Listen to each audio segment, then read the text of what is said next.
ये एफए का 5th lesson है, foreign currency accounting for foreign branches हम लोग बोल सकते हैं। ये लेसन स्टार्ट भी इसी वीडियो में होगा और एंड भी इसका इसी वीडियो में होगा। ठीक है, वीडियो थोड़ा बड़ा जाएगा, अभी आप सोच लो कितना टाइम तक जाएगा, वीडियो थोड़ा बड़ा जाएगा, बट हम लोग ये लेसन यहाँ पे ख़त्म कर देंगे। ठीक है, पहले तो आपको थोड़ा बहुत थियोरी पता होना चाहिए। A branch is a location other than main office where a business is conducted. There are two types of branches. एक होता है dependent branch which is also known as integral foreign operation IFO, and independent branch known as non-integral foreign operation NFO. ठीक है, integral foreign operation IFO होता क्या है? Dependent branch are those branch which are fully governed by head office. मतलब नाम से पता चलता है वो टोटली डिपेंड होता है अपने हेड ऑफिस पे। जो भी अगर कोई भी काम है, कोई भी इंस्ट्रक्शन है, वो ऑथराइज्ड मतलब जो भी रहते हैं इंस्ट्रक्शन वगैरह, वो अपने हेड ऑफिस को फॉलो करता है। Generally domestic branches are called as dependent branches. Domestic मतलब उसी एरिया के अंदर से जो होता है ना हमारा, वही इंडिया के अंदर ऐसा मतलब डबल वैसा। ये डिपेंडेंट मोस्टली कहाँ पे होता है? डोमेस्टिक ब्रांचेज होते हैं जो उसी कंट्री के अंदर होता है। ठीक है, non integral foreign operation NFO। Independent branches are those which have their own decision power up to certain limits. मतलब टोटल नहीं बट सर्टन लिमिट्स तक वो लोग के पास डिसीजन पावर्स हैं कि अगर हम लोग कहीं आउट ऑफ मीन्स कोई दूसरे कंट्री में हम लोग ने समझो कैफ़े खोला है, तो जो वहाँ की जो ब्रांच है उसके पास ये अथॉरिटी है कि वो डिशेस सिलेक्ट कर सके कि मतलब यहाँ पे ये डिश ज़्यादा चलेगी, बट वो लोग उसके रेट डिसाइड नहीं कर सकते। रेट कौन डिसाइड करेगा? जो हेड ऑफिस है वो डिसाइड करेगा। इसके बोले अप टू सर्टन लिमिट उसके पास क्या डिसीजन पावर्स है। ब्रांच अकाउंटिंग में हम लोग करना क्या है? Branch accounting is a book keeping system in which separate accounts are kept for each branch. हर ब्रांच के लिए सेपरेट अकाउंट होता है। It provides better accountability and control since profitability and efficiency can be clearly tracked। मतलब जो भी हम लोग अलग अलग रहेगा सब प्रॉपरली हम लोग ट्रैक कर सकते हैं। और क्या दिया हुआ हम लोग को इसकी थ्योरी में? Accounting for foreign branches. Foreign branch is nothing but independent branch located in a foreign country. The important difference in the accounting of foreign and domestic and foreign branches are the currency difference around the world. इसमें हम लोग क्या कुछ, ये lesson बहुत simple है। हम लोग ने जो FA थर्ड में हम लोग ने मतलब थर्ड सेम में जो किया था FA, उसमें भी हम लोग को था। हम लोग को इसमें क्या करना रहता है, जो ये लेसन में जस्ट इतना सा डिफरेंस है कि हम लोग को जो अमाउंट दिया जाएगा, जैसे अगर हम लोग को यूपीज़ में दिया, अगर हमारा जो हेड ऑफिस है वो है इंडिया में और जो हमारा ब्रांच है वो है फॉरेन में, तो हम लोग को फॉरेन का जो करेंसी डॉलर्स है उसको इंडियन रुपीज़ में ट्रांसफ़र करना पड़ेगा। बट उसको कौन से रेट पे करेंगे, कैसे करेंगे, वो हम लोग को देखना है। ठीक है, अब हम लोग देखते हैं उसको कैसे हम लोग क्या करेंगे। यहाँ पे क्या बोला था? Most important question is eight which rate trial balance. हम लोग ट्रायल बैलेंस बनाते। एक तो हम लोग के पास पहले से ट्रायल बैलेंस होता है, वो होता है ब्रांच का। वो अगर आउट ऑफ इंडिया है तो हम लोग डॉलर्स का अमाउंट उसको हम लोग को कन्वर्ट करना पड़ेगा। ठीक है, मॉडरेट फ्लक्चुएशन रेट यहाँ पे दिया हुआ है, जिस where the exchange rate fluctuate between a certain limit. Okay, सबसे ज़्यादा इंपॉर्टेंट चीज़ आपको यही चीज़ ध्यान रखनी थ्योरी में, जो भी पार्ट है उसमें सबसे ज़्यादा इंपॉर्टेंट यही है। Components of trial balance to be treated as, कौन सा चीज़ कैसे ट्रीट करना है। Opening stock exchange rate at the beginning of the year, जो भी उसका रेट है स्टार्टिंग में, और ये सारे रेट आपको क्वेश्चन में दिया जाएगा beginning of the year. Closing stock current asset में आपका क्या bills receivable, cash and bank. Current liability आपके पास लाइबिलिटी आउटस्टैंडिंग वगैरह जो भी है, long term liabilities at the end of the year. और वही फिक्स्ड एसेट पे और जो डेप्रिसिएशन है उस पर कैसे करेंगे। अगर इंटीग्रल बोला है क्वेश्चन में, बोलेगा कि आपको इंटीग्रल ब्रांच बनाने का उसका आपको पास करने का एंट्रीज, तो आपको rate at the time of purchase fix asset का, एंड नॉन इंटीग्रल में क्लोजिंग रेट मतलब ईयर एंड का जो रेट रहेगा आपको वो लेना रहेगा। All expenses, all income, purchase, sales, कौन से रेट पे लोगे? एवरेज रेट दिया हुआ रहेगा क्वेश्चन में। और अगर नहीं दिया है तो opening stock plus closing stock divide by 2। और हम लोग को यहाँ पे क्या बोला है, points to be considered, the difference in the trial balance after converting foreign currency into local currency is called as difference in exchange. ठीक है, उसको क्या बोला, डिफरेंस इन एक्सचेंज। और ये जो डिफरेंस इन एक्सचेंज होता है मे बी प्रॉफिट और लॉस, या तो प्रॉफिट होगा या तो लॉस होगा। क्रेडिट पे है तो प्रॉफिट है, डेबिट पे है तो लॉस है। The profit and loss is transfer to profit and loss account अगर ये इंटीग्रल डिपेंडेंट ब्रांच है तो। और वही अगर इंडिपेंडेंट ब्रांच है तो इसका जो प्रॉफिट या लॉस है वो क्या करोगे आप, कहाँ पे, बैलेंस शीट में ट्रांसफ़र करोगे नेट प्रॉफिट के अंदर, या okay. If question is silent then branch is of integral type. अगर क्वेश्चन में कुछ बोला नहीं है तो आपको इंटीग्रल टाइप का ब्रांच अकाउंट बनाने का है। सो यहाँ पे पहले क्वेश्चन देख लेते हैं। आप क्वेश्चन चीज एक बार स्क्रीनशॉट करके बाजू में ले लो। ठीक है, इसका भी मैं क्वेश्चन सामने रख के डायरेक्टली आपको इसका सॉल्यूशन के साथ मैच करवाती हूँ। आप देख सकते हो यहाँ पे हम लोग को क्या दिया हुआ है, ट्रायल बैलेंस है। ठीक है, अब हम लोग को यहाँ पे रेट दिया हुआ है, देखो ओपनिंग है, क्लोजिंग का रेट है एंड एवरेज रेट दिया हुआ है रुपीज़ में, क्योंकि हम लोग का ये जो ब्रांच है वो है वॉशिंगटन में और जो इसका हेड ऑफिस है वो कहाँ पे, हमारा इंडिया में है। वेजेस आउटस्टैंडिंग दिया हुआ है $1000। अब दो चीज़ होती है, आप या तो दिमाग में डाल लो, रट्टा मारना, या तो समझ लो। ठीक है, एक तो आपको ये सब चीज़ को कन्वर्ट करना है, और दूसरी बात ये जो आपके पास गुड्स फ्रॉम इंडियन कंपनी मतलब जो HO है कितना $80,000 का है, तो यहाँ पे आपको दिया हुआ है 39,40,000। तो ये आपका डायरेक्टली आ जाएगा यहाँ पे आपका कोई रेट यूज़ नहीं होता। दूसरा कहाँ पे होता है, यहाँ पे आपको दिया है head office shows an amount of 43 lakh due from branch. ये यहाँ पे आपको कहीं पे नहीं दिए, आपको इसको डायरेक्टली आपको ट्रांसफ़र करना रहता है ट्रायल बैलेंस में ये अमाउंट के साथ। यहाँ पे इसका जो डॉलर्स वाला अमाउंट यहाँ पे दिया हुआ है, आपको कोई रेट नहीं लेने का, डायरेक्टली 43 लाख रुपीज़ लिखना है। मैंने सम सॉल्व किया in the books of ABCD limited, branch trial balance as on 30 सितंबर 2017, ईयर एंडिंग का डेट है। हाँ सॉरी। अब आपका जो होता है ट्रायल बैलेंस कैसे फॉर्मेट बनता है, यहाँ पे डेबिट है, डेबिट बैलेंस, क्रेडिट बैलेंस। पहले डॉलर्स जो क्वेश्चन में आपको दिया हुआ है, रेट का कॉलम बनेगा, रुपीज़ का कॉलम बनेगा, दोनों सेम है। जो भी डेबिट का अमाउंट है, डेबिट में जो डॉलर का अमाउंट दिया हुआ है, जो कंटेंट दिया हुआ है सब इधर आ गया है, और मेरा क्रेडिट का सब यहाँ पे आ गया है। अगर आप यहाँ पे देखोगे क्रेडिट कितना है मेरे पास 1 2 3, यहाँ पे भी है मेरे पास 1 2 3। ठीक है, अब मेरा जो प्लांट एंड मशीनरी है ये मैंने लिया है, क्वेश्चन ने क्या बोला है, कुछ बोला है मेरे को इंटीग्रल है या कुछ बोला है, यहाँ पे आप देखो तो नहीं, इंटीग्रल वगैरह कुछ नहीं बोला है। यहाँ पे एक पार्ट है क्वेश्चन का, यहाँ पे हम लोग को बोला हुआ है हम लोग क्या करना है, डॉलर्स इंटू रुपीज़ में कन्वर्ट करना है, और हम लोग को यहाँ पे trading and profit and loss बनाना है। यहाँ पे क्या बोला, assuming that the foreign operation is in the nature of integral operation. ठीक है, सो इंटीग्रल में हम लोग कैसे करते हैं, हम लोग सेम वे में करने वाले। हम लोग को फिक्स एसेट के लिए क्या बोलता है, या तो हम लोग को परचेस रेट लेने को बोला है या तो क्लोजिंग। परचेस रेट हम लोग को इंटीग्रल में बोला है, नॉन इंटीग्रल में हम लोग क्लोजिंग बोला है। तो यहाँ पे कुछ दिया हुआ है, प्लांट एंड मशीनरी 10% पे डेप्रिसिएशन लगा हुआ है, तो यहाँ पे मैं क्या करूँगी, यहाँ पे दिया हुआ है 1 सितंबर व्हेन फिक्स एसेट व परचेज, रेट ऑफ एक्सचेंज कितना 38। तो फिक्स एसेट मेरे पास 2 है, प्लांट एंड मशीन दोनों ही, तो मैंने 38 ले लिए। ठीक है, हम लोग एक सम सॉल्व करेंगे, आपको अच्छे से समझ में आ जाएगा, डीपली सॉल्व करेंगे। यहाँ पे 38 आ गया। दूसरा मेरे पास था स्टॉक दिया हुआ है, स्टॉक अक्टूबर 1 2016, अगर आप देखोगे अच्छे से 56 यहाँ पे मैंने लिखा हुआ है 56।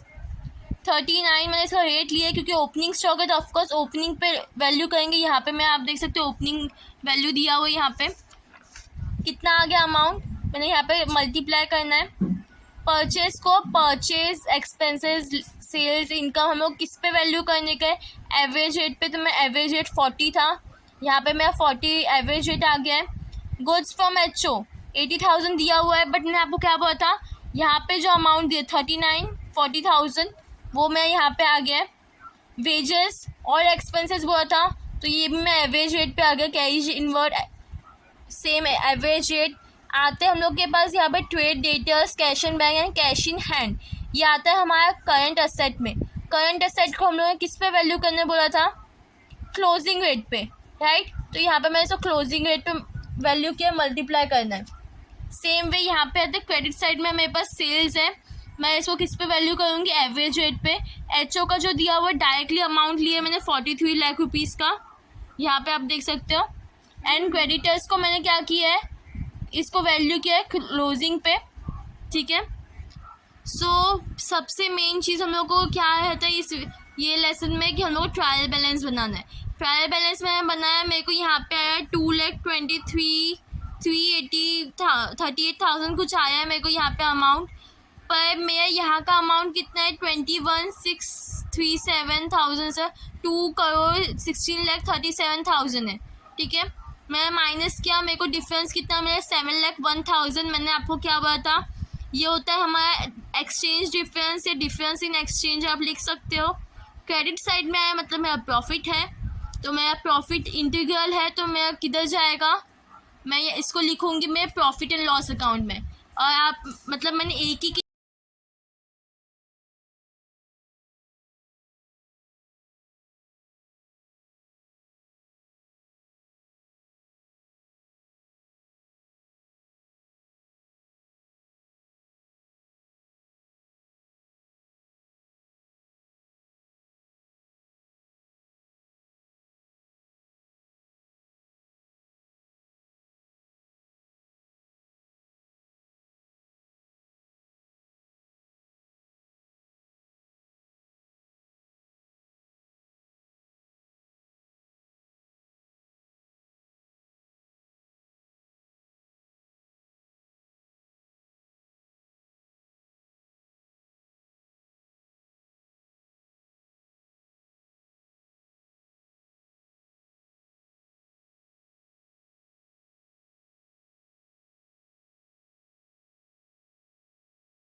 आपके एडजस्टमेंट को अफेक्ट कर रहा है, तो इसको मैं अभी खींच के लेके जाऊंगी। क्या करूंगी मैं? इसको आउटस्टैंडिंग हम लोग क्या करते हैं? ऐड करते, तो मैं ऐड करके लिख दूंगी।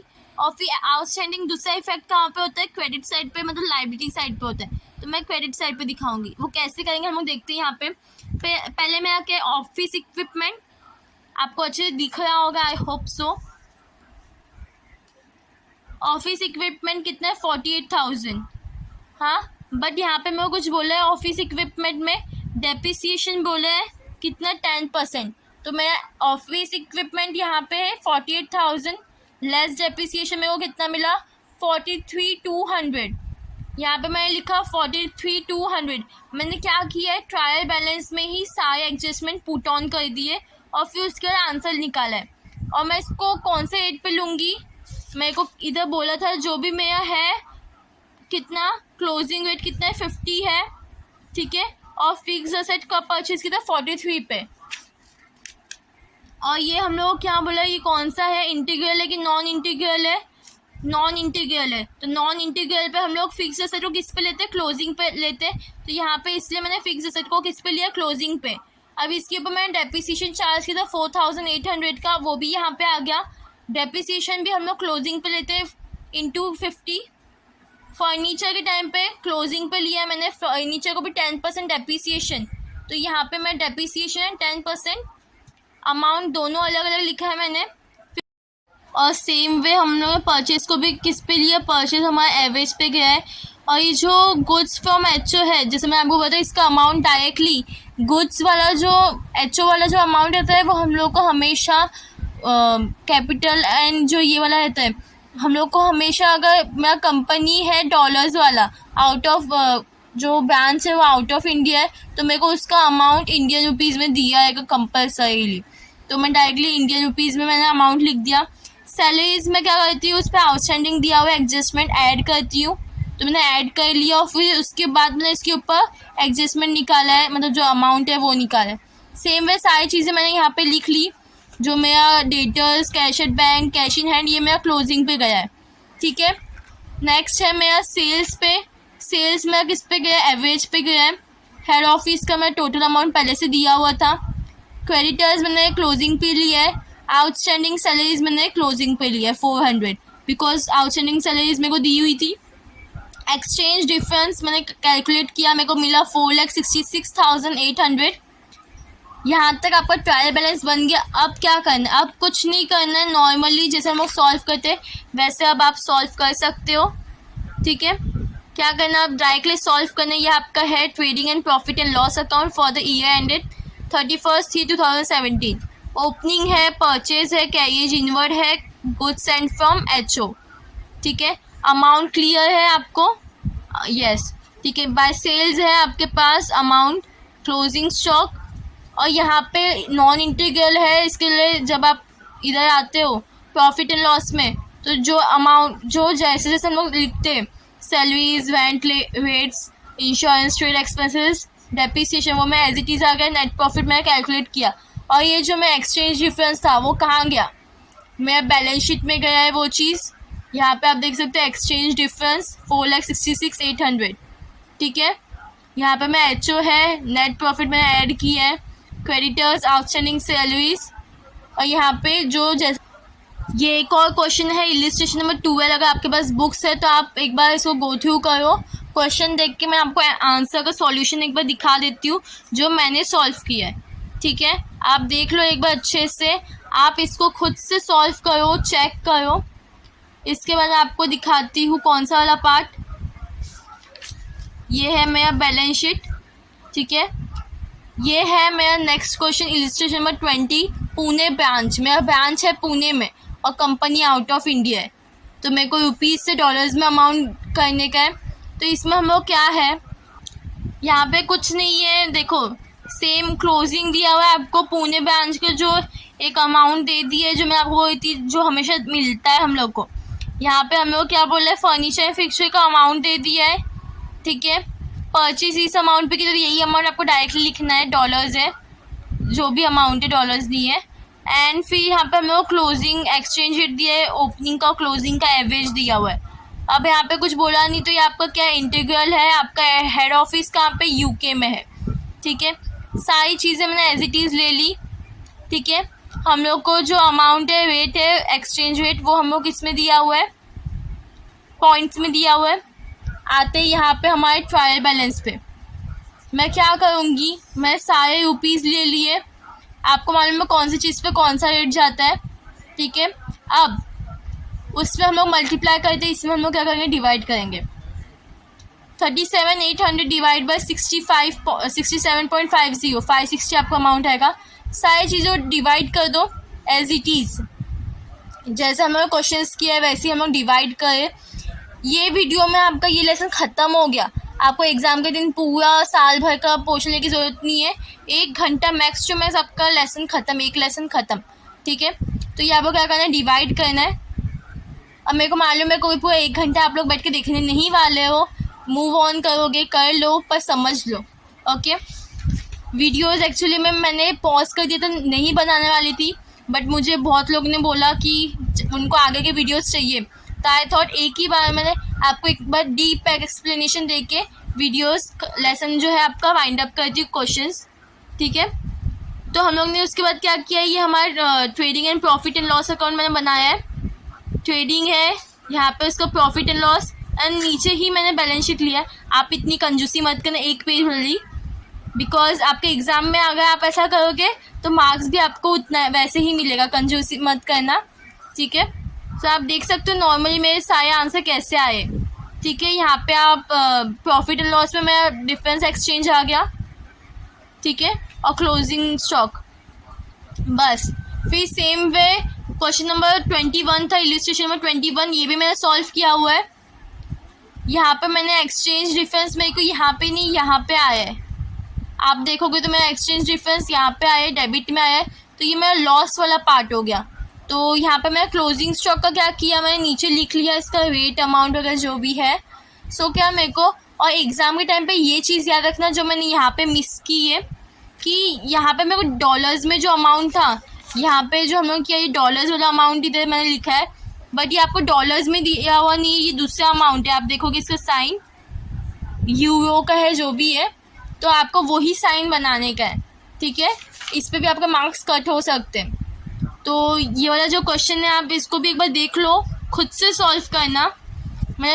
और इसका मैंने भी एक पेज पे सब ख़त्म किया है, trading, profit and loss and your balance sheet, simple है।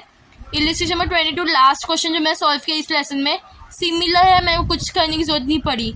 आपको ये वाला जो क्वेश्चन है ना, इसमें एक चीज़ अलग थी कि आपको क्या बोले, अनसोल्ड स्टॉक, अनसोल्ड स्टॉक जो है वही आपका क्या क्लोजिंग स्टॉक होता है, ठीक है। ये चीज़ मुझे समझने में पूरा दिन निकल गया, आप लोग ऐसा मत करना, आपको मैंने बता दिया इसके लिए, ठीक है। और यहाँ पे एक ही चीज़ में मैंने ख़त्म कर दी है, यहाँ पे trading, profit and loss and my balance sheet. So I hope आपको ये लेसन आप जो 11 से करते हैं आपको टोटल वही करना है, जस्ट ट्रायल बैलेंस था जो मैंने आपको बता दिया, आपके कन्फ्यूजन्स दूर कर दिए, okay. So here we have completed with this lesson. ये लेसन को आपको एक घंटा भी नहीं लगा, आधे घंटे में आपका ये लेसन हो गया, okay. So go it thoroughly, मैंने जैसा आपको मैंने समझाया, अगर आपको अच्छे से समझ में आ गया तो ये लेसन आपके लिए बहुत ईजी है।